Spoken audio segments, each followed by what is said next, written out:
Hey, everybody, and welcome to the inaugural episode of the Lodgge Podcast, brought to you by Interactive Ontario with support from Ontario Creates. I would like to welcome my esteemed and talented guest, Danielle Sokolowski. Danielle, how are you doing today? Doing great. How are you? I'm good. I'm really excited to get into this. We're going to be talking about community management. We're going to be talking about what it's like to work at a big company like Digital Extremes, how the pandemic has affected our workflows, and a little bit more about Danielle's career, and even touching a little bit on coming into the industry, some of the do's and don'ts, and some of the things that we think will really be able to help you out. So thank you guys for joining us, and let's get into it.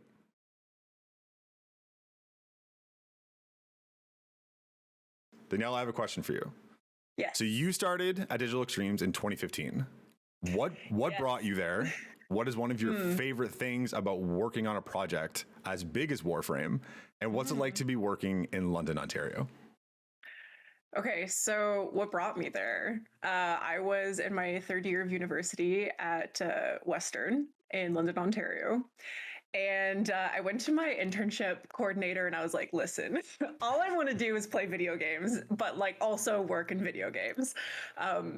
And she goes, okay, that's great. I actually have a studio in London called Digital Extremes. Have you heard of it? And I went, I don't think so. What do they make? And she goes, oh, Warframe. And I go, oh, I play that game. Oh, I've heard of Warframe, yeah. Yeah. So it was great. I was like, yeah, I would love an opportunity to do my internship there. So, and lo and behold, Reb was, had graduated from the same program I had. So I had this neat little like path towards Digital Extremes. And I remember I was working my summer job in Halifax.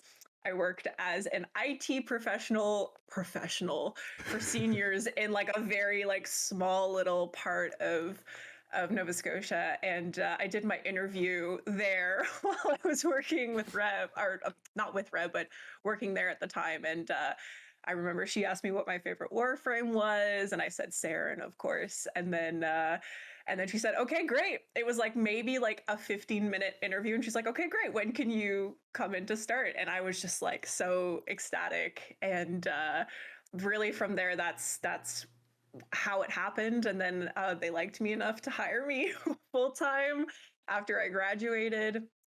And yeah, that's pretty much how it happened for me, which was I was so lucky to have a job after coming out of university. So For those that don't know, Rebecca Ford is a huge deal in Ontario and the industry as a whole. Can you give us just like a little bit of insight of what it's like to actually to work with somebody that's so like prolific in what she does? Oh man. Yeah, if Rebecca Ford is, she's my manager. She's also our live ops community director for Warframe. And she's like an enigma for me. She's so fascinating. Working for her out the gate was really something that was important for me as a woman in the industry. Having a strong figure such as her, being able to kind of guide me through what community management meant, not only just for Digital Extremes, but for us as community managers. She had really paved the way for community management on Warframe. There was no community team prior to Reb. So, she started the forums and our support desk and kind of like built that infrastructure around community and what it meant to DE. So not only is she very important for us as a company, and then later she brought on Megan, who also became like a very important figure for us in the company.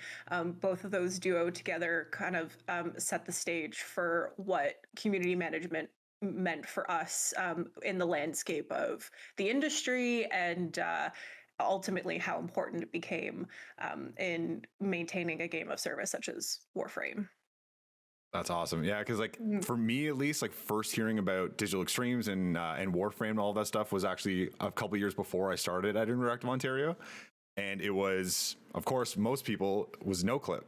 Right? It was the amazing documentary series that everyone should go and check out on YouTube. No Clip's incredible. I love them. I love watching all of their stuff. But that was the kind of the first look into Warframe for myself. And then if you want to hear more about Reb, she's a prominent figure in that documentary. And I love that when I went to Digital Extreme's website to find out a little bit more, we knew we were going to have you guys as guests, that was there as your studio story. And I love that you guys use that and we're like, this is a great piece of content. Like, this is something we want to represent us. So that was very, very cool. Yeah, I mean, having those kind of documentary style YouTube videos for us, like even for people who are new to working at DE, even for myself, like when I saw the no clip and kind of was able to get, you can read about the history of DE, but when you actually hear the story coming from the people that experienced it, the impact of that as an employee is felt so much deeper than it would be if I was just reading it in like a wiki article or something. Do you know what I mean? Like, oh, absolutely. Seeing Reb talk about it, seeing Steve, Scott, Jeff, the crew, seeing our CEO talk about it, like James and Meredith, like having their stories told from them, really allowed me, at least as a staff member, as someone who works at DE, to feel that much closer to DE as a company and to the story of DE and Warframe and the project as a whole. So yeah, I mean, things like no clip, like it makes an impact, not just like for people who play Warframe, but also the people who work for Warframe. Oh, 100%. I love that. That's one of my favorite things of like kind of finding that out and then working at Interactive Ontario and then finding out more about Digital Extremes and being like they're one of like Ontario's, biggest and best. So like that was something immediately I was like, I want to work with them, find out a way to find out more about them. And of course, community management was just one thing that really stood out. Something we'll get into in a little bit is kind of how you guys have really leveraged Twitch, especially with doing, Tennocon and things like that. But the first thing I actually wanted to ask you, so since you went to school in London and then you got a job in London, was your plan always to stay there? Or what are some of like the benefits of working in Ontario? And then what are some of the struggles that you found, even like as a person and as a professional and as working with Digital Extremes? I mean, it's kind of all I've ever known. Like, this has been my first and only career. So I'm very lucky. Like, I came out of school and I had a job. I know that's not the case for a lot of people, but I'm from Halifax, originally Nova Scotia. And at the time, at least from what I understood, the industry over there wasn't really taking off. So I was like, hey, I guess, I went to school here. I live here now. I work here now. I like remember going and getting like an Ontario residence card, like changing my driver's license over. Like everything became very official to me once I got my job at DE, that I am now living in Ontario and working in London and eventually like going to own a home in London. So oh, wow. I've pretty much like rooted myself here as much as I think you possibly could. I think when you buy a house, that's like I think that's the big decision. Yeah. It's like, I'm not going anywhere for at least the next 15, 20 years. Right. So. Right. Exactly. The idea of moving right now just makes me nauseous. So that's kind of how, like I said, it's all I've ever really known. So the decision was kind of like made for me, but I happily embraced it with having a career that I really loved and knowing that I could kind of build up family in this area. Family meaning mostly like my DE friends, people I work with, and like their circles and stuff. So yeah, that's ultimately how it happened. The struggles, I guess, of if I'm trying to remember the questions that you're asking. Yeah, 100%. I'm just curious of like some of your personal experiences coming from Halifax and then coming to Ontario and then trying to like champion a game. Like I think you're in a kind of lucky situation when it comes to like Warframe was a big deal before you got there, but it's only become bigger, right? It's only reached more and more people, which is like incredibly well earned and well deserved. But it's a unique position to be in when going to a lot of studios in Ontario are much smaller.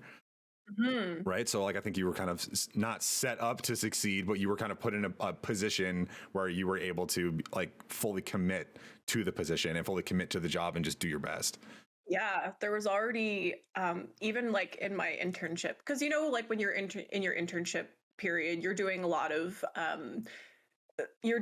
work that is not as, how do I put this? Like, they're not big priority projects because, you know, you're starting, you're learning, you're Polite way to put it. Yeah. Yeah. It's an internship. Most of us have been there. Yep. Yeah, it's an internship. I mean, like, you've never worked in a professional setting before. Oh, well, I mean, Exactly. I'd worked retail and stuff before, but in something that, like, what I was doing, there was an impact to it. And, like, obviously as a new hire, my impact was going to be, not new hire, but as an intern, my impact was going to be far less because they don't know me yet. We have to get comfortable with one another. And I guess, you know, like, as you grow up in that position, you know, I started getting more important roles, and it's a steady chain of tasks and growth, right? Like you're saying, like, the game has not really had a stopping point necessarily, but aside from, like, content droughts, which we know have happened, but I think, like, the beauty of coming into a position such as mine is that I came in at, it was like right time, right place, you know, like PlayStation launching, they needed, you know, community management on that. And we were, you know, needing more attention on forums or more attention on certain parts of the community. And as we grew as a community team, more things became a priority, which meant more work became available. And it just, from there, it just keeps growing and growing and growing. So yeah, very lucky to have been a part and continue to be a part of a project. It's weird to call it a project because I feel like it's like 8 years of project. Yep. But I mean, yeah, I mean, it's, you're always learning and growing with it, and your professional skill set falls in tandem with that just innately. So it's been yeah, it's been from start to, there's no finish. I hope there's no finish, but from start to now, it's been The fact that you guys are still breaking like player records as of, you know, we can kind of get into it right now while we're talking about it, like as of having your own con, and then COVID happening and you guys moving to an online space and still breaking records, right? And having this incredible community that is probably the most engaged of any community I've ever seen. Can you like speak a bit to that as well? Like what it was like taking that from in person to online, and then like what do we see as like the future of Tennocon? Oh, future. I don't know if I could From what you're what you're able to say. Yeah, because the future's kind of like misty and weird now. We don't really know what's going to happen. But yeah, going from a 2,000 person plus convention center in the heart of London, Ontario to everything being online was a scary jump, because we did that in 2020 and then we had our second one in this year. Yeah, that was wild. You don't really know what's going to happen when you do such a drastic change, and it's different because when you're in person with people, like, there's a different sense of engagement that happens, right? Like, the energy of the room is so palpable. Like, you feel like the hype and the passion that the players bring. So I think we tried our best to encourage that to happen in an online setting and try to make it as eventful as possible. And I guess you could say we succeeded in doing so. I'd say so. Yeah. But yeah, it was definitely like a scary moment of like, is it going to be as grandiose or great as it would be if we were doing it in person? And it both has their benefits and their downfalls.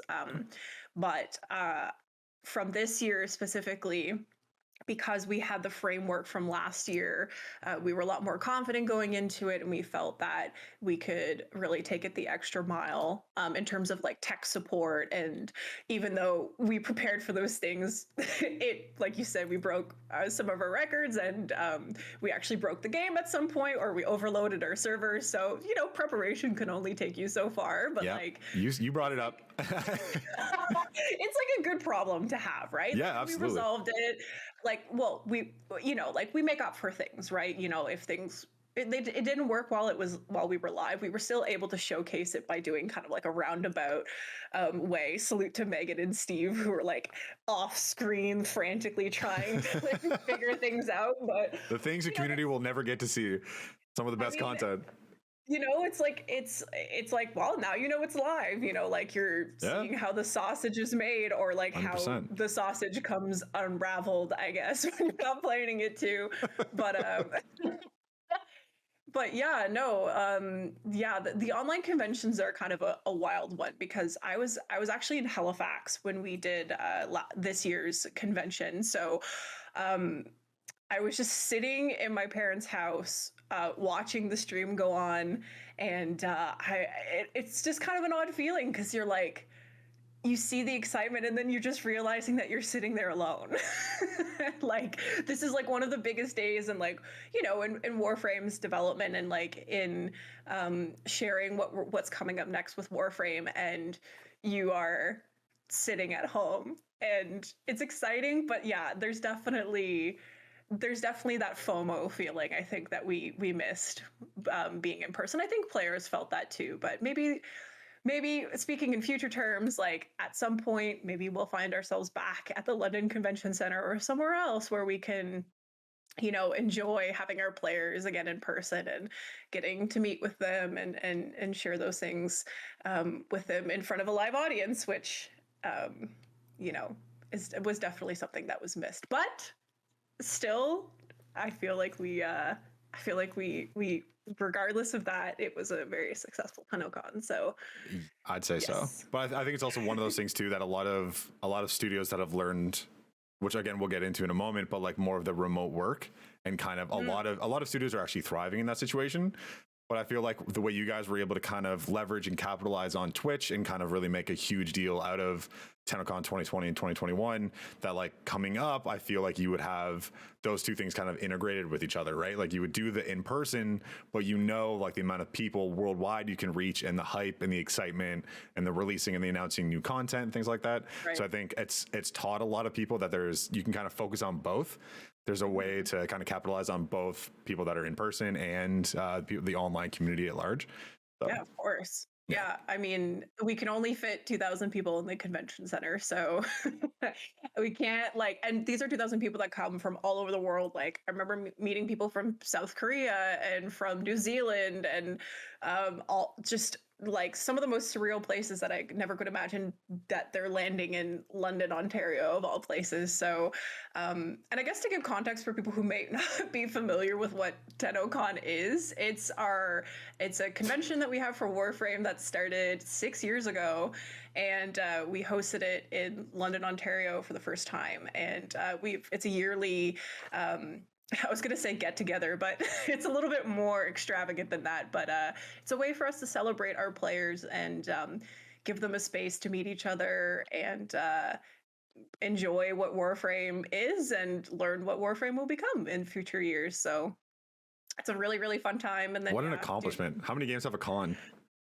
Like, to be part of that, like, upper echelon, right? Like, that's... It's wild. Like, it was, I think it was, if I'm not mistaken, Reb had this, pipe dream of having like a dedicated Tennocon, and she made it happen. Like, I mean, obviously, many departments are involved. There's a lot that goes into preparing a convention, but for that first year, I remember it was very like, a lot of things were done by like a handful of people. It was a medley of just random people like putting stuff together to try and make it work and hope it sticks. And it stuck. So the first one was 6 years ago. So was that right when you started, or right after you started? Like, were you able to be a part of the first one, or? Yeah, it was. So you started there like during this, like the next era essentially of DE. Yeah. It was like, yeah, that was wild. I remember just sitting in the crowds and watching people, like when we do our reveals, and just like watching people watch reveals and feeling the excitement. One of my favorite things. Being like, yeah, I mean, it's like, and just being like, having that moment where I was sitting there and taking it all in and being like, this is like we're a part of something much bigger than us. Like this extends beyond us. This is a game that means a lot to different people for many different reasons. And I know as someone who grew up gaming, I know how important that can be, um, to have. So it was a, it was definitely a big like solidifying moment of, oh, I'm glad I'm here. I'm glad I get to do stuff like this because it feels important. Yeah. Like, what a magical feeling to like be able to like be in the crowd during that and be like, I'm working on this. Like, this is something that I'm contributing to, and like look at the joy that it's giving people like all over the world. 1,000%. Yeah. I know it means a lot to the dev team too, because as community team, like we're interacting with people on a daily basis, and the dev team, because they're working on the game, they don't normally have that the ability to do so as frequently as we do. So for them, like for staff to come from all departments and be a part of that too, like I think it's a really big like morale booster. And you'd be surprised at how much players, like how attentive players are to things. Like someone from the art team might have put like a little decal on a weapon, and like someone will come up to them and be like, that's my favorite weapon. I love that you did that. Like it's one of those moments where I think for a lot of people, they who normally wouldn't get that kind of feedback, they get it in real time and they go, oh, my work matters. And it does. It's all of it's important. So yeah, I think it became like a really big like motivating event for our staff, and something that we look forward to every year for that reason. So I can only imagine the morale boost like going in the next Monday morning and we're like, all right, like it's like that, like re-energizing, right? You're like coming down off a high and you're like, let's get right back into it and like let's keep going. Yeah, beyond the exhaustion from Tennocon. Well, of course. Yeah, there's that like reset period where everyone's like, oh, and you're just like, haven't slept. But no, it's yeah, it definitely like fuels us, I feel like, for sure. Speaking of like both teams kind of being there and being able to like see the reception from people, what is the importance of the community management and the like dev team, like your relationship with each other? Because like clearly like they're the ones creating it and you guys are kind of the face of it. So like how does that relationship work back and forth? Are there any like do's and don'ts that like you guys have like learned together over the 6 years you've been there? And like just some piece of advice for some of the community management teams or the community manager hopefuls that are in Ontario that are looking to get into the industry. Yeah, it's become so important for us to have that relationship with our dev team. So much so that now, like, it's been several years of fostering that relationship between community team and dev, and it takes time. I think that there's going to be moments where you kind of have to come to terms with like what the community wants and what is reasonable to give. And the dev team will have those opinions. Community team will have those opinions. And I think Scott said this really well. And it's like something along the lines of like, you kind of have to find that balance. Like you don't want to tell people like that's not my vision and like take it away from them, like the opportunity for the community to have a say in how things are developed. But you kind of want to strike that balance between saying like, we hear what you want, but this is what we can give you. Or in great moments where we can give them exactly what they want, that's a great goodwill booster, right? But the do's and don'ts of working with your dev team, I think understanding the workload on your dev team is really important, and prioritizing community wants and needs within their schedule is really, really, really important. There's going to be like, for community managers, it's like finding the right moment to kind of jump on something. and I think a big do for community management is being so attentive to your dev team. Not only being attentive to your community, but also being attentive to your dev team and knowing when those moments are. Like, is there a lull in development cycle right now where you could jump on something and say, hey, by the way, here's something that our community's been asking for, and here are the reasons why they're asking for it. I think that's really important. And also presenting community topics in a way that's digestible to the dev team. Put a positive spin on it. Yeah. I mean, feedback can come in hot and spicy. Like, it happens. Some people might be upset about things. And I think, that feedback, all of that feedback is very important. You just have to do the work of pulling out what they're trying to say in between the frustration and finding those important feedback points that would make a difference and present that to your dev team. So a lot of what we do is Google Docs galore.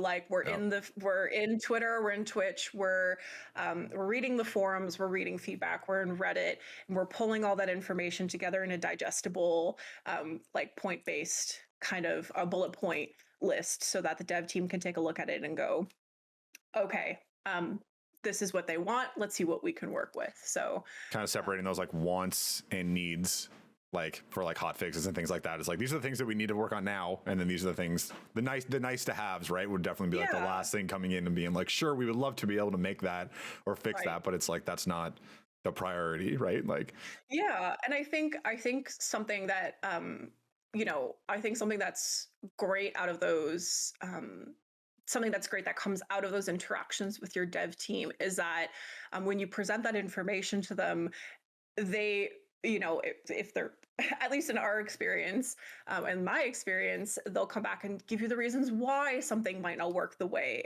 that the community wants it, or why we would have to tweak things. So you have that information now as a community manager to take that back to your community and say, hey, so these are the reasons why X, Y, and Z we couldn't do this, or these are the reasons why we had to tweak it a little bit.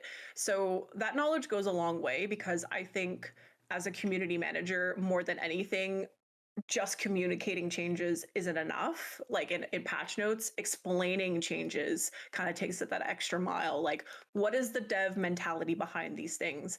And then again, presenting that in a digestible way for the community. So it's a lot of like pulling out important information and making sure that it's readable, right? That it's legible to whoever you're presenting it to, and that it's appropriate for your audience. So yeah, that relationship is so important. It's so important. But and once you've kind of like fostered it in the way that you, like as we have for years and years, it becomes a lot easier for things to flow, because we have that trust, we have that foundation built, we understand each other, and things get moving a lot faster for that reason. So yeah.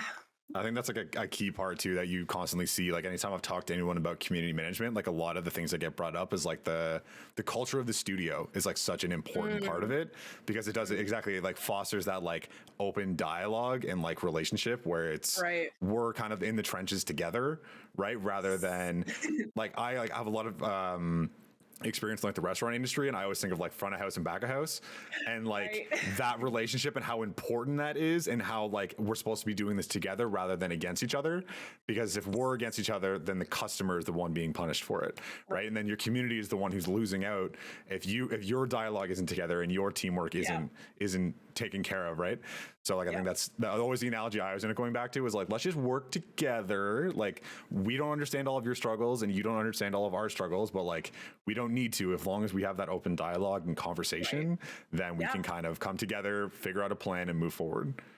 And you know what the best part of that is like, now that once you establish that, there's been a lot of moments now where the devs reach out to us. So it's not just us coming to them anymore. Now they're interested in, okay, so they have this idea, but is this really what the community wants? And then we kind of, do our fielding where we look through everything and we bring them back that information that they're looking for. So it goes both ways now, which I think is so, like you said, so beneficial to your community, because the devs are not just now making changes because they want to. They're making changes because it's based off of community feedback. Whether or not we asked for it, it most likely exists. Like people will talk about a lot of different things, right? And it just takes a quick search to find that one topic, and then again, give it back to that dev, and away you go, right? So even just like recently,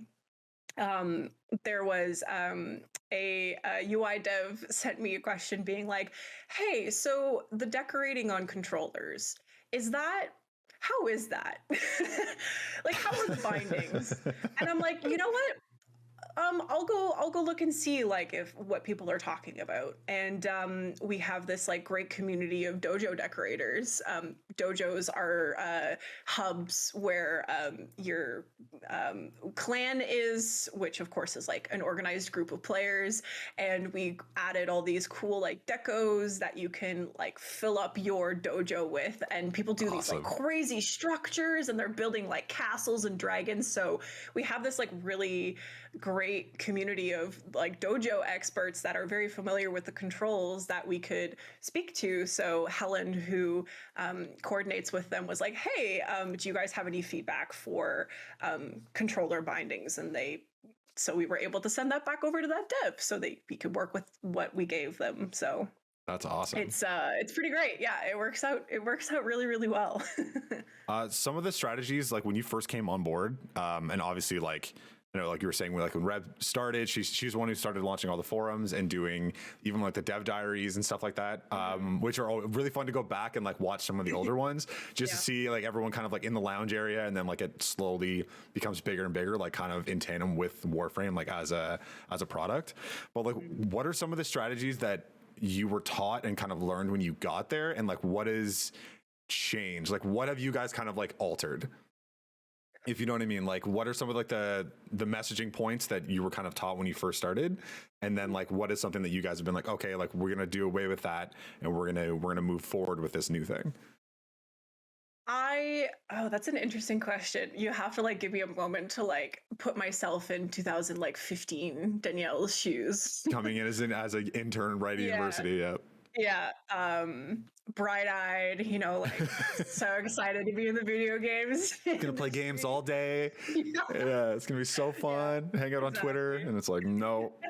Kind of like what everyone says when I tell them I work in video games. Oh, so you play video games all day? And I'm like, yes, sort of, no, not really. But why is that still so difficult to explain? Right? It is for everyone in the industry. It doesn't matter if you're a dev, doesn't matter if you're on like community or anything like that. It's like, I work in video games. It's like, oh, you just play Nintendo all day. It's like, yeah. I don't know. I'm not sure. I mean, like considering how big the video game, and I know I'm detracting from your original question. I will. No, but this is a topic that is very near and dear to my heart. I think, and it's so funny because like the video game industry is now bigger than the cinema industry, right? Like I think at this point now it's bigger than music and movies combined, which is wild. But I think that there's still this kind of smoke and mirrors to like how video games are made, right? Like if you're not totally entrenched, is that the word I'm looking for? I know what you mean. Yeah, like if you're not totally enraptured, I don't know. Yeah. Sure, we'll go with that. Yeah.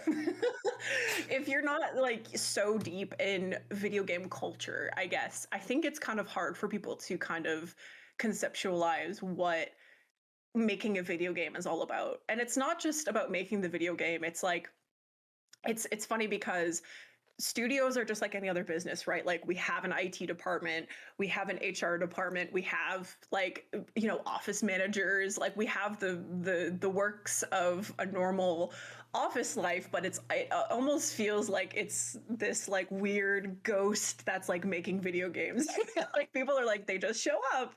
But yeah, I've gotten to this point where like I still don't know how to explain my job without like taking 30 minutes to do so. Mm-hmm. So if you have a suggestion, I don't.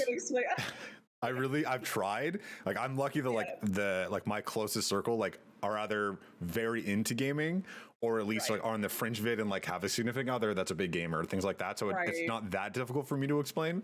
But it's when it comes to like my parents. And when it comes to like other friends, like high school friends and stuff, where it's like, they've played Madden, they've played, you know, Call of Duty, Fortnite, right. And it's like, sure. Yeah, these are bigger deals. But then I talk about, you know, like The Last of Us and God of War and like these like narrative stories and like the things that people are able to accomplish in the medium now, and how much we've advanced, right? Like games are only getting better and better, and right. it's trying to explain that to people and being like The Last of Us show is going to be coming out and people are going to be madly in love with it. I'm very excited about it, but I'm always going to be like, well, have you looked at the game? Like, have you tried the game? But no matter what, you can put a game on and you can put a right. show on and it can be the exact same story with the same characters, but you're going into it with a preconceived notion that, oh, it's just a video game.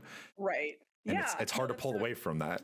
Right. That's really interesting too. Yeah. Cause like when The Witcher came out on Netflix, I was like, it's the same thing. I was so stoked. Yeah. I was like, read the books, played the games, and I was like, man, this is like such a cool bridging. Like maybe this will make people more invested in like learning about the origins of the story, you know, being the books, but then like the video games obviously had a huge impact. CD Projekt Red being such a like incredible Polish studio, like I think, but I think it had a resurgence. I think like Witcher 3, there was like 500% sales like went up, but I feel like a lot of those were people either buying it again or people that were already into gaming, right? That was I've bought it on every console I own.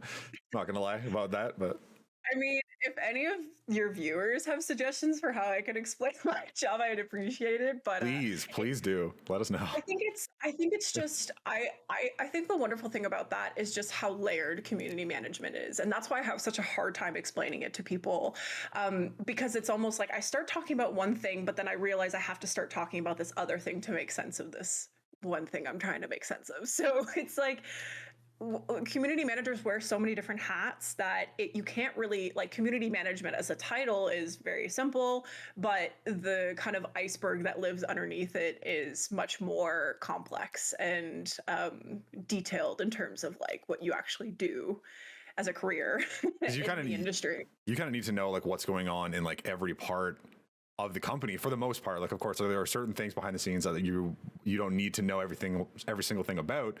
But when it comes to like, how much Warframe would you say that you play, like compared to when you started, compared to now? Because I feel like that's such an important part of it. And again, it's something that we'll talk about in a moment. But it's also it's unfortunate and terrible. But like being a woman in gaming, right? You get challenged more than most people, being like, oh, well, she doesn't know. It's like, how much of that like kind of drives you to the point where you're like, you end up knowing more than anybody, right? Like, so to speak to like how much I play now versus when I first started, I feel like I play more now only because as I've grown in the position, you know, you get access to more things, like more dev tools, and like you become more familiar with the tools that are available to you. So working on like the dev build or the test build, like I personally end up spending a lot of time in there versus like my public account to kind of prepare for content that's coming. So a lot of what I do is that I work with Megan on patch notes for things that are coming. So we really have to understand the meat and potatoes of this feature change or this content that's coming. So I would say now, especially, I definitely spend a lot more time there. But for the sake of streaming and like presenting Warframe, playing on my public account is important because we have to know like what is going on in Warframe. What are people talking about? We have to understand the ins and outs of how something works so that when someone makes a feedback post, or they have a bug report, or they have something that they feel is not working correctly, we can look at it and go, oh, okay, yeah, we know how it's supposed to work normally, and it's obviously not working normally anymore. So it comes in waves depending on what's actually going on in our development cycle. But I would say for us, it's very important for our community managers to play the game and know the game. Warframe is a hefty game. It is. Yes, it is. To it. So when you know, you first get hired on, one of the biggest things we do is that we get you to play Warframe. Like, your focus is to play Warframe, get familiar with the game, get comfortable with it, and you know, the benefit of that for us as well is that we get to hear your experience, and like we get our own internal feedback on like things about Warframe when they're like technically a new player, right? So there's lots of benefits to that. But yeah, it's important to stay on top of it for sure. Very important. Super important. So now that we've gotten into it a bit, I want to actually read this question like word for word. Yeah. So the industry has moved forward in the last couple of years, but has barely even come close to making a dent in what it needs to accomplish in terms of diversity, inclusion, and equality. Like being a woman in gaming, and one that's in the public eye, no less. Can you talk a bit about that experience and how being a part of the gaming ecosystem has had an impact on your life? So I can only speak to my own experiences. Obviously, I am not a woman of color. I am not a woman that has disabilities. But from my own experiences, it has impacted me in many ways. I would say I definitely have a tougher skin, which is, I don't want to say that it's a requirement going into it, but in any public position that you're going to find yourself in, um, there's there has to be that expectation that people are going to have things to say about you.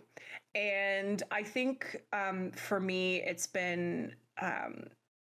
really been learning about what to care about, what not to care about.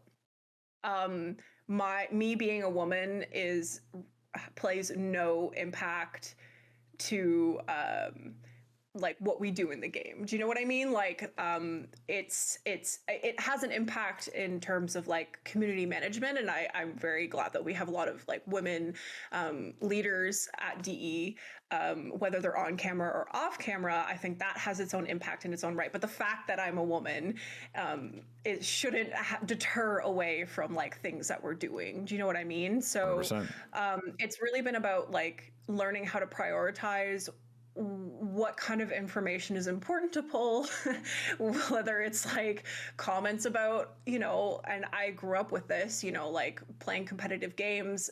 I normally did not want to speak on mic because I felt like my skill set would be judged based on the fact that I'm a woman, which it did very often. So it was kind of like pulling myself away from that kind of scared mentality of I'm not good enough because I'm a woman, or I'm going to be judged because I'm a woman in gaming, to actually literally be in front of a camera and being like, I am a woman in gaming, and hello fly. And I'm proud to be here, and the fact that there's so many more of us now just means that we're moving.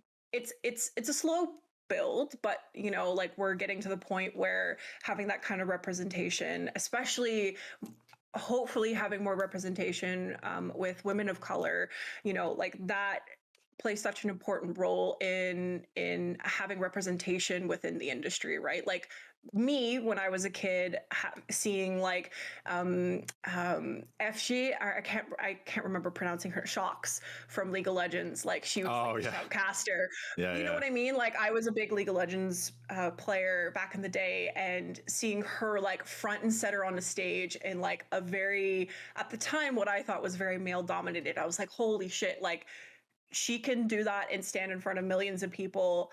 What is there stopping me from doing the same? So having more women like that, I hope gives girls the opportunity to see that and be like, oh, that's something I want to do. I think I can, work my way up to that, which I think is super, super important. And I think for me personally, it's still an ongoing journey, but I had my own role models. Like I had Megan and Rebecca. The impact of having two women role models to kind of guide you through things is something that I can't put a price on. It still continues to be very, I don't know how to say it. Like it's like the best support system I think I could ever have as a woman in the industry, because I had all the experience prior to me. So, and no one will ever be able to understand those situations and those issues like they would, right? So yeah, oh yeah, and like you have to think too, like they were starting with Warframe very early on. So I think there's something that happens where there's like this adjustment period when a new streamer comes into the fray. I definitely experienced it. I think I don't know if this is the case, but perhaps because I'm a woman, it was pretty difficult to kind of like find my space initially. And over time, people get to know you. But I think there's that little like stop gate just right at the start where there's a lot of apprehensions. People are more inclined to not like you out the gate. That's just my own experience, but it takes time. It just takes time, and you get comfortable with it, and you start building up more and more community around you, and you find the lovely individuals who want to like be a part of your life and part of your work on the game that they love. Yeah, it's I can imagine. Obviously, I can't really speak to it, but it's that knowing that it's a vocal minority. Right, like the people that are speaking out and the people that are really causing issues. It's such a fraction of the millions and millions of people that like this is how they met their friends. This is how they connect with their family. Like I've been very lucky during COVID lockdown that like I have my dad started playing some video games, so like that's how we spend time together, and it's like right. That connection. And yeah, realizing that like the toxicity is unacceptable, and I think everyone needs to kind of get on board with that, and we need to like keep fighting that, and that's everyone. Right. And then knowing that like we're moving, but we have so like much farther to go, and then having people like you to be able to come in and speak to that and be a role model for people, because one of the audiences that we're aiming for with this kind of content are people that are looking to get into the industry. And it is because we've talked about it being kind of this like shrouded industry where people don't know a lot about it, right? So we've had a lot of people reach out to us, a lot of parents reach out to us and say like, can you tell me a little bit about the industry? Like my daughter wants to get into it, or my son wants to get into it, my child wants to get into it, and I don't know anything about it. Like, is it a viable industry? Is it this? Is it that? Do you have any like words of advice for people that are like looking to get into the industry, people that grew up like you and me, playing games our whole lives, and like incredibly fortunate to be in the positions that we're in, to be able to talk about these things and work with these studios and these amazing projects like Warframe? I think a big thing for me is that like first starting out, I think if you're in a college or university program, if they have a co-op or internship program available to you, absolutely enroll in it and find a studio nearby. The kind of the beauty, I guess you could say, about our situation that we find ourselves in now is that a lot of studios are interested in hiring remote work. So it doesn't necessarily 100%. Need to be a studio that is within your vicinity. It could be a studio in a completely different province or country. I mean, it really depends on the legalities of that, obviously, but I think finding those opportunities through your education system is so beneficial, because even if you don't find yourself wanting a job there or getting a job there, that experience is so important to have, and it will carry you out through to whatever future endeavors you have in the industry or whatever future opportunities you might have. So that's like the first one that I would it's the first tip I would say, like parents watching out there, encourage your kids to get into an internship or co-op program. That's what I did. It changed my life. It gave me a job that I love. So yeah. I did. Yeah, same thing. I was very lucky. Interactive Ontario is based out of Toronto. I'm based out of Ottawa. And it was one of those things where I was kind of given that opportunity to be able to work for a company like that. And lo and behold, I'm finally in the industry that I've always wanted to be in, and being able to have these kind of conversations with people like you. So now that we're talking about like working remotely and things like that, how was that transition for DE? Like when it came to lockdown, everyone working from home, I feel like the video game industry was like uniquely prepared in some aspects, just because we are so tech centric and tech heavy, that we were kind of, a lot of people either had a rig at home but when it comes to like security and when it comes to community management, right? Like a lot of people aren't familiar with, OBS and Streamlabs and things like that, and like learning all these things and trying to create high-end content that you had all of this, $1,000 worth of equipment at a studio, and then now you're all trying to do it from your living rooms or your basements, right? Like, yeah. Man. So it's funny because I was actually not in Canada when things like went down. So You were one of the unlucky few. I was, so it was March. March, I think I actually have like the specific March 16th, March 6th, somewhere around that line, that date where the studio officially made the decision, like everyone's going to be working from home. So I got that news right when I touched back down in Canada. Megan texted me and she was like, hey, by the way, we're all working from home now. And I was like, oh, okay. Good to know. Luckily, I had like my personal PC at home, like I didn't have my work PC, but I had something I could work with. So that transition was like, for me, it was very sudden only because I was on vacation. I wasn't really a part of those conversations.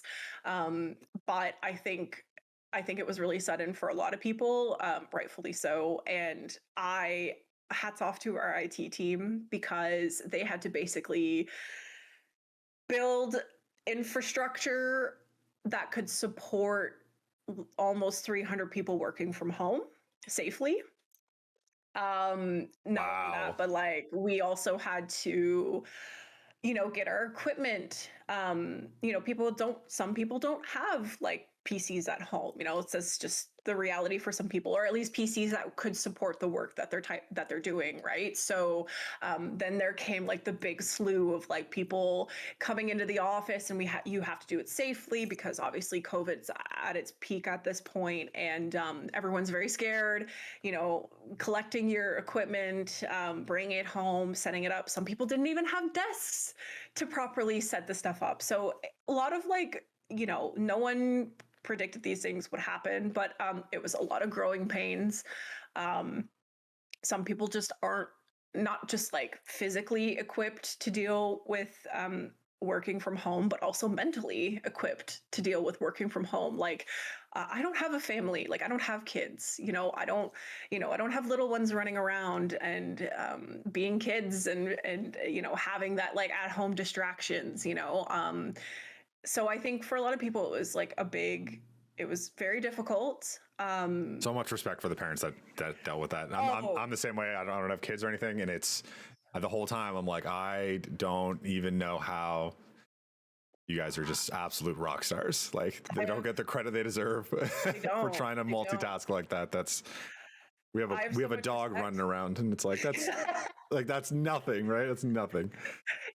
It's a fur child. Yeah. It's a different set of responsibilities, but yes, I mean, yeah, it was, a lot of adjustments all at once. And I am like very impressed with how our team managed to keep it together. Not that I expected that wouldn't happen, but with such a huge change happening all at once and people trying to like find their footing within this like work from home situation, in between their projects that they're working on and their own workload, and like not only that, but their mental health. I struggled with that greatly. Isolation is not fun. It's not, like if you have any like pre-existing mental health issues, at least for me, it was extremely aggravated being at home all the time. You start to realize just how important it is for your sanity, at least for me, to like go in and socialize with people and have something you took for granted. Yeah, absolutely. Because at what point would there ever be a situation where you don't have that anymore? And well, here we find ourselves in that situation. So, it was a monumental change, and a change that we've made work, with the help of like amazing support systems that DE provided. Like HR was on top of things, our studio manager on top of things, like Sheldon providing updates on where we're at as a studio, what we can look forward to. Like, they all had to kind of work on delivering this information to us as things are changing constantly. And that is no small feat. So hats off to everybody at DE who has made this tolerable.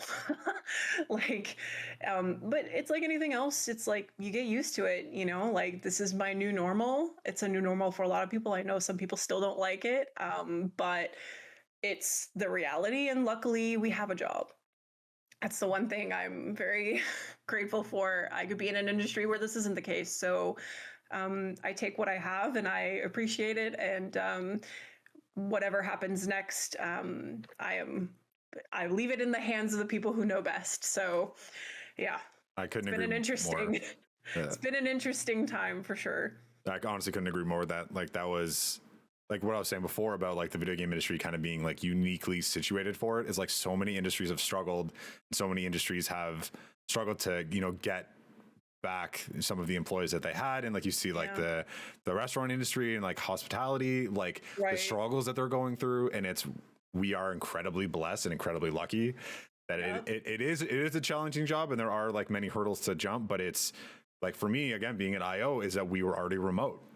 So it was something that like, yes, there are changes in my personal life, but like work wasn't something that I had to. Obviously, there are changes to things, of course, you know, going to online events rather than physical and things like that. But when it came to the day to day, that kind of went uninterrupted. And I was like, I'm very, very, very lucky and very, very thankful for that, and not having to worry about that, because like that's a stress that no one deserves, right? So nope. Yeah, right at the beginning of everything, hearing you know dual income households not being able to provide anymore for their children and their loved ones, like, yeah, I mean, it puts things into perspective, right? We're in a very privileged position, so I'm very grateful. And this is not a surprise to anyone, but like with the pandemic, with people being in quarantine, video games have done very well. Just skyrocketed, yeah, and still going up, which is insane to me. I thought 2020 would be like the absolute peak, and I was like, of course, everyone's at home, everyone's looking for something to do. I had friends that haven't gamed in years messaging me, what console should I get? What should I be playing? And that it's still like on the way up is, let's see, again, silver lining, right? Is that this industry itself is, I think, opened up a lot more, and a lot more people are like asking questions rather than just kind of pushing it away. They're like, well, you know, I have a friend of a friend, or like my brother's playing it, and like you're hearing about it more and more, and it is the way for people to kind of keep sane during all this. Honestly, that's how I've kept in contact with most of my friends. Like I have friends that live like a few blocks away. I couldn't see them for a year and a half, and it's like, hey, let's jump on tonight. You know, we'll play Warframe, or we'll be playing, you know, like all these other games that we're on right now. And we're very lucky and very blessed to kind of be in that situation where we can do that, which video games just brings people together. It's so nice. So the last thing I actually wanted to get into was something that you recently talked about having a very personal connection to. And I kind of wanted to get into the initiative and why it means so much to you, is the Quest to Conquer Cancer. It's an initiative that Digital Extremes is doing right now. You should check it out on Twitch. You guys are hilarious, first and foremost. Like just the thumbnail of Rebecca with just like the writing across her, like that's the first thing I saw, and I was like, well, I need to look into this much more now. This is hysterical. Can you tell us a little bit about the initiative and why it's such an important cause for yourself? Yeah. Yeah, for context, so the Quest to Conquer Cancer, we've done this for a second year now. We do it in October, and it's specifically themed, of course, around breast cancer awareness, given that it's the month of October. So we rallied around with the great people at the Princess Margaret Cancer Foundation, and they're also a cancer center, and they're in Toronto, so very close to home for us, like 2 hours away. And we just decided to collaborate on kind of bridging together like video games with a really great cause, which is not a new concept. Like it's been incredible to see what video games can do in terms of the charity space. But this was kind of like our first big project going into something like that. So my personal ties to it, my mom and my grandmother both had breast cancer. So I remember one day just messaging, this was before Quest was even a thought in our mind, but I remember I messaged Megan and I said, this was after, my mom had gone through chemo and radiation. And I said, if we ever get the opportunity to do something specifically for breast cancer, I would love to be a part of it. And she goes, all right. And then not like, I can't even remember how much time passed after that, but she was like, hey, by the way, remember that thing you wanted to do? Well, there's an opportunity for you to do it. And we linked up with Quest and the wonderful people there. And we worked on building up this campaign for October where we encourage people to donate while watching our streams. So we have community streams like Monday, Tuesday, Wednesday, Thursday, and now Friday for this month. So we have streams every day. We and also enlist our wonderful Warframe creators. So like content creators, whether it's like from YouTube or Twitch, or they make art to help us in the quest to conquer cancer and collect these donations. This year as well, we did charity merch. So net proceeds from that, from those purchases are also going to benefit the Princess Margaret Cancer Foundation. So it's kind of unreal. We're now at, let me see, give you like a live number, which won't be live anymore, I guess, when this is published, but we're now at $76,292 raised, and it's October 20th. What was the initial goal? 100,000. So we are right on track. Wow. Yeah, it's and not only that, but we also, as we progress through donation tiers, so we have a setup where we have certain amounts that are quote unquote unlocked as it gets donated, and it unlocks rewards for the community across all platforms. So for example, like when we hit the 90K goal, they get a beautiful Conquera ribbon that they can equip on their character, their Warframe, that's pink and represents, breast cancer awareness. So there's in-game incentives, there's community incentives that we've kind of like peppered in for this year. And it's kind of surreal to work on something like this that would, if my mom was still in treatment, that she could benefit from, and not only that, but just the Princess Margaret does such incredible work for research. God forbid something ever were to happen to mom again. But just knowing that these kinds of wonderful teams of people are here in the medical field, working with video game companies to like fund that research, to like, provide assistance to people like my mom, is just something that I can't, it's like, I would say probably in terms of career-wise, it's one of the most important and rewarding things I've ever done. It's like bucket list goals, like being able to have that kind of like collaborative effort, like, with such an amazing organization, and then like it being all of DE, because of course it's you guys be in the front of it, and then but you have all these like pieces of content that are going into the game, so you're working with the dev team, so like kind of everyone gets to collaborate on it and everyone gets to be a part of it. Yes. That's so exciting. Yeah, like this year especially, it was like, it takes a village, right? Absolutely. To put something like this together. So, as much as you're seeing us and like the content creators encouraging donations and doing fun stuff on stream, there's a whole slew of people that have put this together. Like the web team put together our microsite, and it's just, like, did I ever dream we could have a microsite for this stuff? No. Did it happen? Yes. So it's like the multimedia team, our dev team, the artists that actually make these items in game, the people who set up the alerts, who test the alerts to give out free stuff, like for donation tiers, like all of these people have an impact on making these things happen and making them real. Alongside, of course, the community who's donating just incredible amounts of money. Like $76,000 is like, it's a lot of money. That kind of money like can change lives, funding the research. needed to, kick cancer's butt in our lifetime, hopefully, Heck so, yeah. like get her out of here. So it's just, yeah, it's kind of a surreal opportunity that I'm very, very grateful to have been able to work on and hopefully continue to work on in future years. It's yeah, it's great. It's been fun to watch.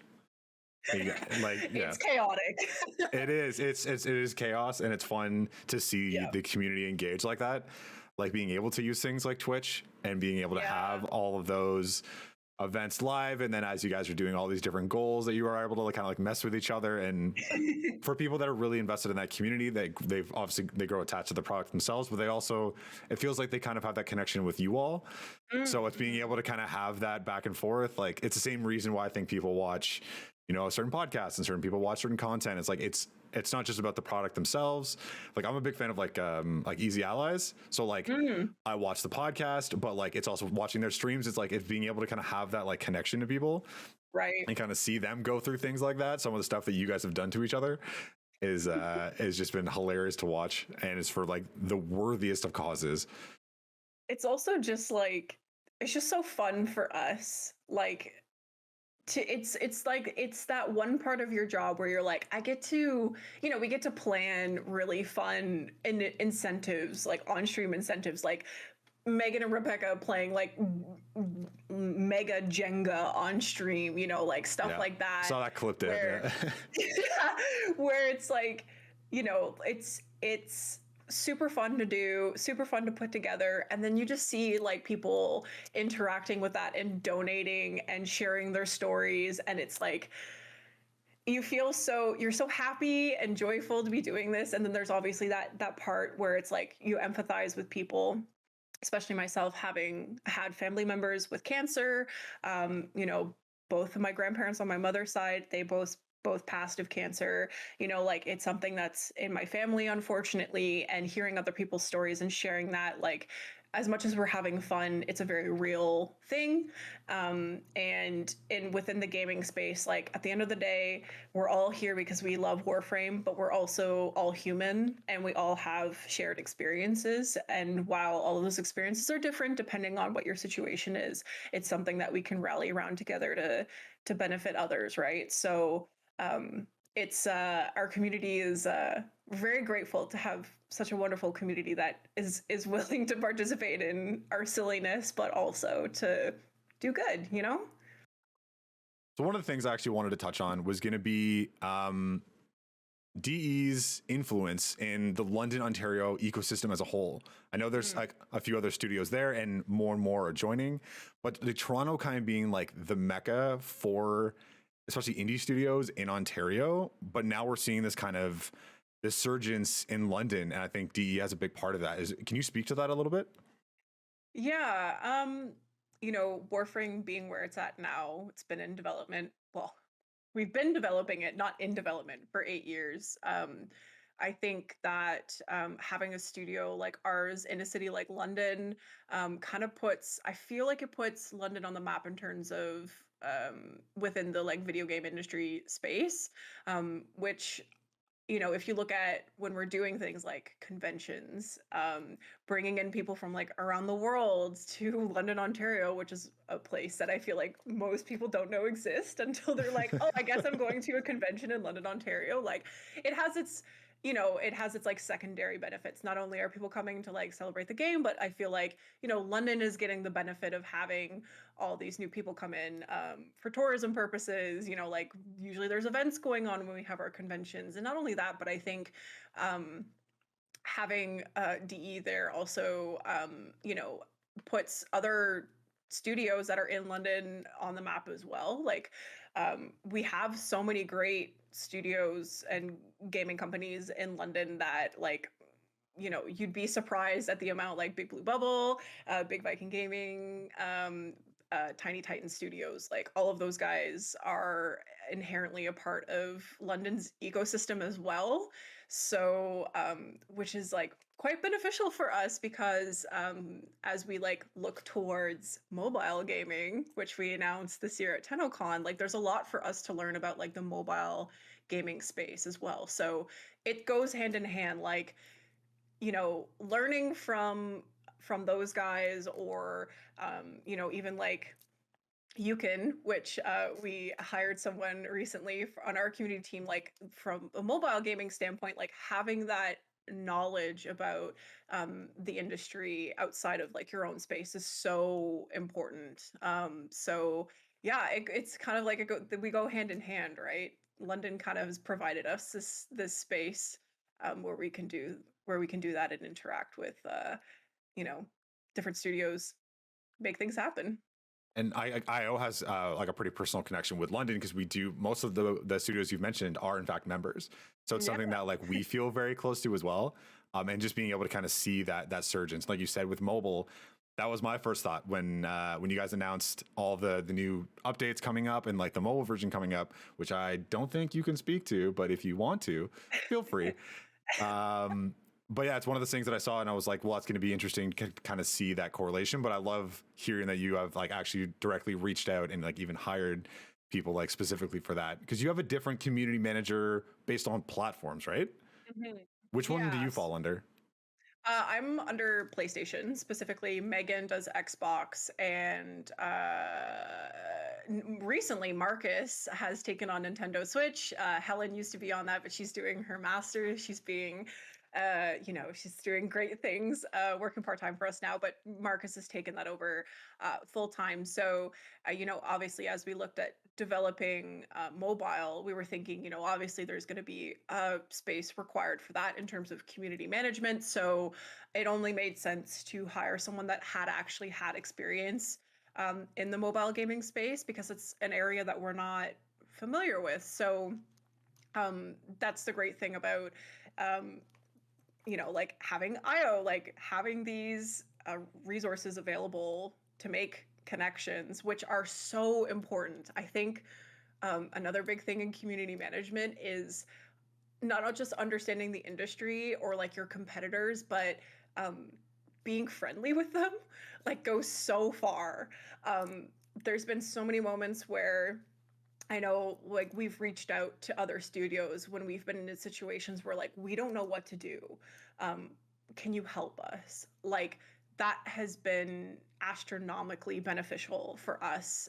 And knowing where you fall in line with other games, and seeing like what their community team is doing and like how that's working. Like we all love games. We're all working on games because we love the process, and at the end of the day, we all benefit from sharing that kind of stuff with one another, whether or not you're actually reaching out or you're just like being a quiet observer of things. Like, I think there's a lot to pull from people who are doing really great things in other spheres of the industry. So, lots to take away from that for sure.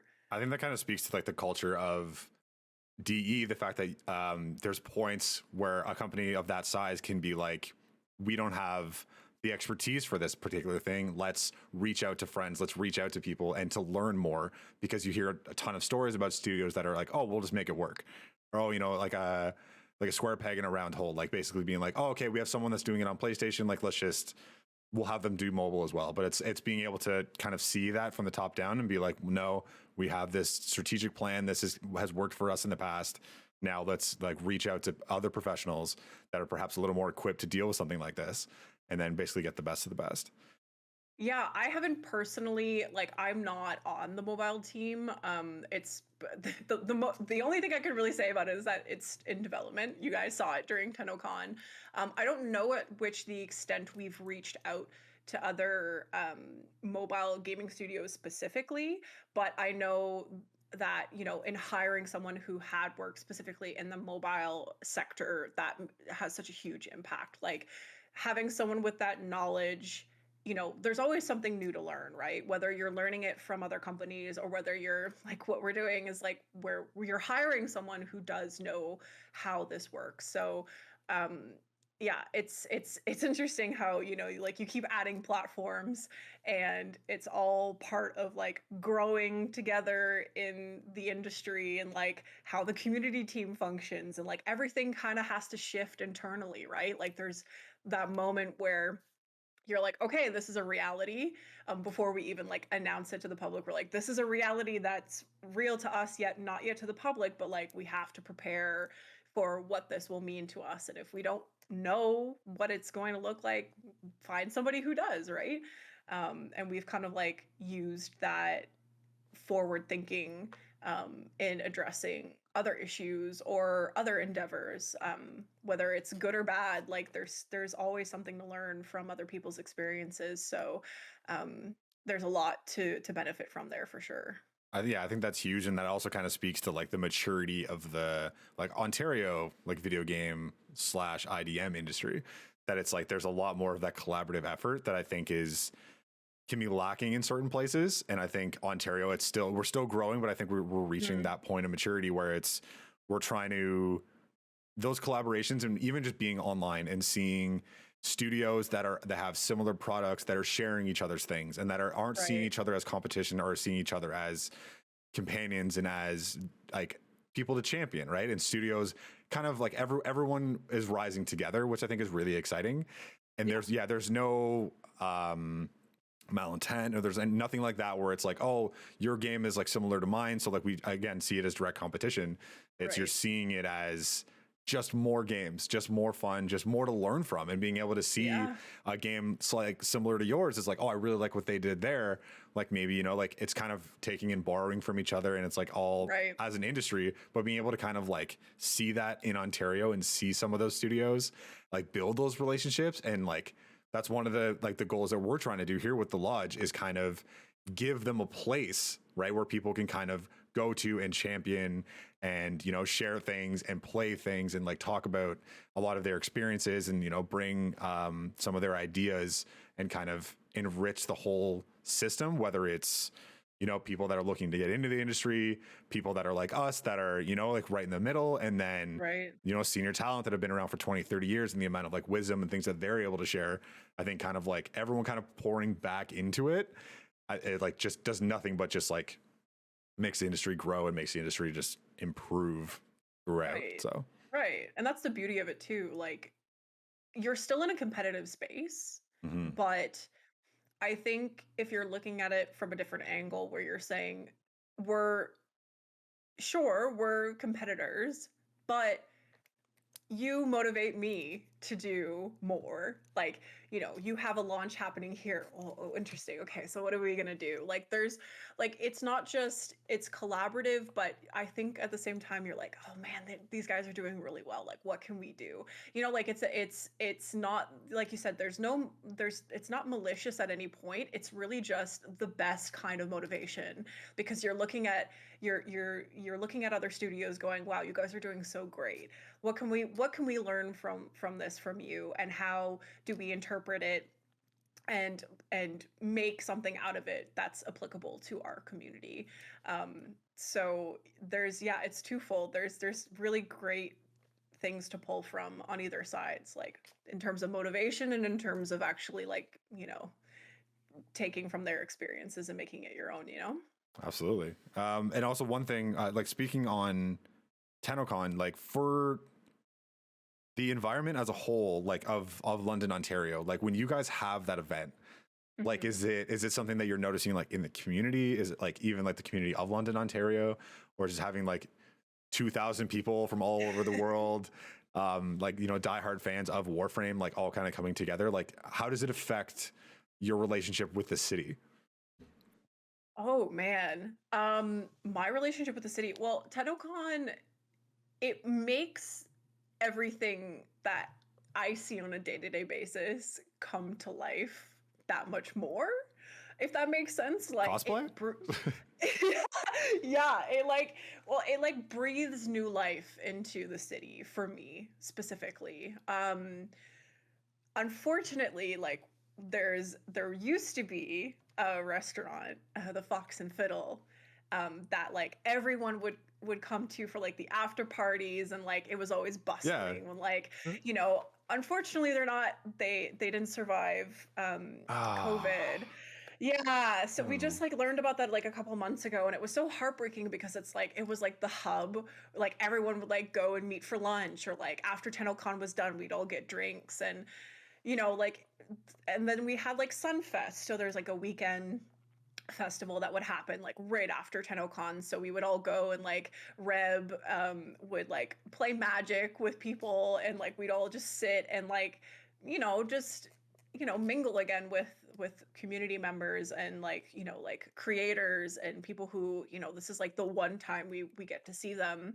And like doing that in Victoria Park, like a lot of these like staple London areas that, you're like, oh, you're so familiar with them, and maybe they're not anything super special to you, but like it makes it that much more of a special place, I guess, when you're like filling it with people who like make working on something like this worthwhile. So I think that's kind of like how it's changed my relationship with the city quite a bit. I love Yeah. hearing that. Yeah, because like how just some of the relationships, like I've like recently started working with Ottawa Games, which is like a small initiative to kind of focus on like Ottawa as a whole, like when it comes to the video game industry, and it's really fun kind of seeing the relationship and like the studios and their impact like on the city itself.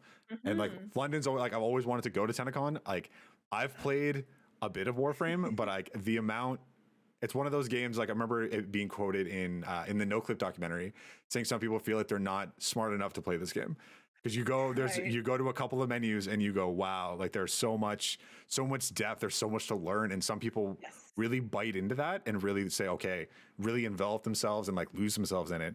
But it can also like kind of turn people away. How do Yeah. you guys, or how do you try to like balance that? Like, how do you try to be as like welcoming as possible from a community standpoint? Hmm. I think the community kind of organically does that already. Like we have so many veteran players, and veteran can mean all kinds of things. It doesn't necessarily need to mean like the amount of time you spent in the game. It can just be like the amount of knowledge you have in a certain sector of the game can be really astonishing, right? Like so, um, for example, we have like a Q&A channel in the game where it's designed specifically just for like new players or people who have questions to go in and get answers from other community members. So we've I definitely feel like the community has fostered this very welcoming environment for new players, but I think on top of that, in terms of development and like community management as a whole, it's obviously something that we're also very aware of. Can be really daunting to come into a game 8 years into its existence and be Yep. like, okay, there's a lot of content to work through here. So it's actually something, there's some things coming for that I don't know how much more I could speak on, but like it specifically in terms of new player experience, a lot of people have found that like once they jump into the game, they're like, I don't actually know where to go next. So we're looking into making some changes on that front to give you a better sense of direction versus like giving you a blank map and going like good luck. Because I that's kind of like what it can feel like for a lot of people, right? And so it's a dual effort. It's like we have to integrate things into the game that are a part of the game that give you that guidance, and then also we have this wonderful community that kind of already does that for players, whether it's like in the game or on the forums or Twitter or other socials. Like it's like kind of the foundation for for learning, but obviously we also understand that the game also has to provide that. So, um, yeah, there's many different stages of that. Oh, also, we've added like tips to the game, so like you can hover over like Oh, in the nice. modding screen, or like in if you're learning about our nemesis system with like kuvaliches and stuff, we have like tutorials now, like pop-up tutorials that are written out to kind of explain the system, how it works. These are all things that didn't exist prior to like last year, 2 years ago or so. So we write out these helpful tips to hopefully kind of give a little bit more in-game guidance and less like wiki dependencies, which is a very real thing. I open the wiki all the time. This is very normal. I feel like, any type of game that I've ever gone into, like I started playing Final Fantasy Online with Reb, and it's like I'm Oh, that's, but it's so much time. It's so much time. but it's a very similar, like I'm finding I'm having the experience that a Warframe player might have walking into a Fair, game like that, fair right? comparison. So Yeah, absolutely. there's benefits to that. And that's not to say that like there's not already in-game guides and whatnot, but I'm the type of person that I learn through others. Like this is my learning type. It's like visual learning and learning through others. So I've had like Reb and her like guide of people explain to me things, and it's just it helps so much. So like I can see how beneficial it is to walk into Warframe and go, oh, there's this like Q&A channel I can ask questions in, or oh, I have like a really good friend that can help me walk through the game. But Having a guide is also necessary sometimes. I had that for Warframe. so Like necessary. my sister's Yeah. boyfriend, he's a big Warframe fan, and I brought it up and said that we were hoping to have you guys on the podcast. He was like, "Yeah, let's go," and I was like, "All right, let's jump into it." So it was really nice to have you and just kind of have someone kind of go Yep. through a lot of the stuff. Yeah. But I had the same thing with Warframe when I first started playing too. Like I had a buddy and I was like, I saw this gun that he was using. What gun was it? I can't remember. It was an infested gun. Hold on, let's see if I can remember what it is. I'm literally speaking of wiki dependencies. It's not like, my brain just can't remember things. well, if you actually talk about how many guns and how many different Warframes are actually in it, I think most people would understand you not remembering every single one Yes, off the top of your it's head, at least. yes. It's the I think it's the synapsis. No, it's the phage. Okay. So if you're not familiar with Warframe, this gun is like it has like these tentacle ends to it, and each end comes together to like create like an energy beam. Anyways, I saw him using that and I was That's like, awesome. what is that? And how can I get it? Do you know what I mean? So it was like, you end up seeing like, trust me, I look at all the glamours in Final Fantasy and I'm like, what is that? How do I get it? Yeah, I will It's just spend the hundreds of hours it takes. I will do it. Just tell me how. Yeah. yeah. So there's as much as it's like, there's a big pool of information available to you, and that can be very overwhelming. There's efforts that obviously have to be made on our part as developers to present that information in a way that's not overwhelming. Um, and also just know that like our community are great at what they do, which is helping people out. It's a PvE game, so you're walking into a game that kind of already has that, like very community centric focus where it's like we're not fighting against each other, we're working with each other. Which is like So an interesting way to look at it. Like when you go in, because like for me, at least when I first started like community management and getting into that, it's very much like there's a community and then there's a community manager and then there's a community talking to us. But it's the community within itself, I think, is something that's so interesting. And like you guys finding a way to foster that and exactly having people that can jump in on Warframe, find a group, learn all of these things. And you guys are very much hands off with that, right? Like all of this is kind of happening in the background because of all of the work, the foundation that's been put in from the beginning and the tools that right, they've been given to do that. right. It's something I find super interesting. Yeah. Definitely. Work still needs to be done in that area for sure. And like it's almost like the work never stops because the more things you add, the more explaining needs to happen. So, but the beautiful thing is that like having things like those tooltips in game and like those tutorial pages is that like that UI setup already exists now. So it's like been implemented. So Got now it. we can apply it elsewhere. So now it's just as simple as like plug and play. Like you need a new tutorial for something, community team writes it up and then we can pop it in game because that tech already exists. So that's the benefits of like making that a priority where applicable, is that once you get it moving, there's enough there for you to just like keep adding on to, because that's the nature of a game of service, right? Like you live off of the content that you are able to provide to your community. So it's like a never ending continuation of which is like, as long as we can do it, we'll keep doing it. And I hope it's like forever, but obviously, Well, the rate you guys are going, it'll be forever. Warframe just seems like it's one of those games that like I didn't know too much about. And again, when I first like started looking into it, I could not believe the kind of community and the kind of fan base and the kind of talent behind like such a big deal, like such a big product. And like seeing, that you guys have your own con and you guys are doing all of these initiatives and all of this amazing work. It's fun to watch. And it's also one of those things for myself. It's fun to be proud that you guys are in Ontario. It's fun to like, you're rooting for the home team, right? It's one of those, it feels good. Yeah, well, okay, that's actually another thing I wanted to bring up, because with Tennocon, we like ticket purchases benefit local organizations. So we've made it a point to pick organizations, charities, nonprofits that are specifically in London. So things like last year it was the this year it was the Unity Project, which the homelessness crisis is very large and here in London, Ontario. So they are excellent at providing resources and assistance to those that are in those positions. So working with them is great. Being able to donate to them from something like Tennocon is like mind-blowing. The year before, we worked with Autism Ontario London and the Alzheimer's Society of London and Middlesex. So again, like I think being able to work with local organizations like that, it just, again, to kind of like go way back to the steps of like, what does it feel like to like work in London? Like, how has this kind of like changed your, view of like working in a city like this? And I think it's just so great to be able to have video games help my community.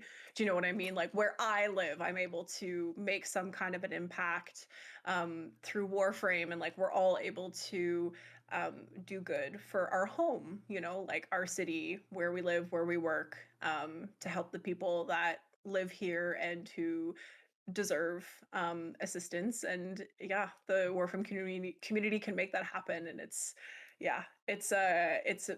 like, again, it's like Quest to Conquer Cancer stuff. It's like, it's a surreal thing to be a part of. It feels literally close to home, like down the street from us, so yeah. That's so fun though. That's something something that like I think you'd be able to hang on like on your resume, or even like on your bucket list, like we said. Like that's something that you're very, very proud of, and something that like no one could ever take away from you, right? Like the amount of good that Digital Extremes and other studios have done in that context, especially being able to do these kind of initiatives and kind of let their community give back to their homes, right? And to the problems that peg us as society.